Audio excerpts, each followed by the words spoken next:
This woman was just at the police station to clean up, but with one glance, she spotted a major mistake in the investigation. She tossed aside her lollipop as her mind kicked into high gear. In an instant, she realized the police had mixed things up. They'd pegged the victim as the killer. When something's wrong, it needs fixing. She erased the suspect label and wrote victim underneath instead. She thought it was no big deal, just doing a quick favor. But the next day, Detective Decker, the lead investigator on the case, was absolutely furious. Who changed our board? A man is dead, our primary suspect is missing. This is not a joke.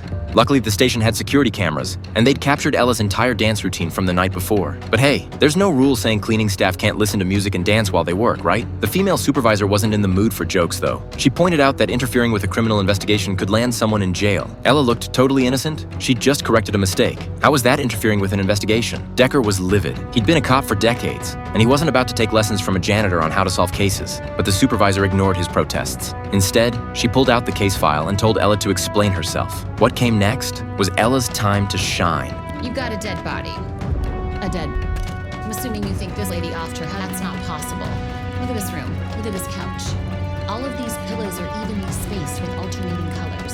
Check out these shelves.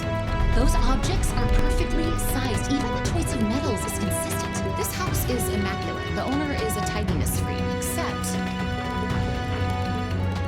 all of these curtains are fastened with a tie back, except for one for some reason. You're telling me this woman who meticulously arranges her couch pillows doesn't care about her curtains? So the tie back must have been used for something else. See, look, you've got hairs stuck to the chair leg. Somebody put tape around it, took it off, the glue. Look, you've got hairs stuck in it. That means someone was tied up with the curtain cord and taped to the chair around their ankles. And since there are no marks on the victim's wrist... Based on these details, there was clearly a third person at the scene. The homeowner was just another victim. Her reasoning was airtight. Even Decker, who prided himself on decades of investigative experience, couldn't find a single flaw in her logic. But he wasn't ready to back down just yet. He insisted they needed to check the nearby surveillance footage to actually prove there was a third party at the scene. But before he could finish his sentence, one of his officers rushed in and proved him wrong. A woman was seen entering the house at the time of the murder.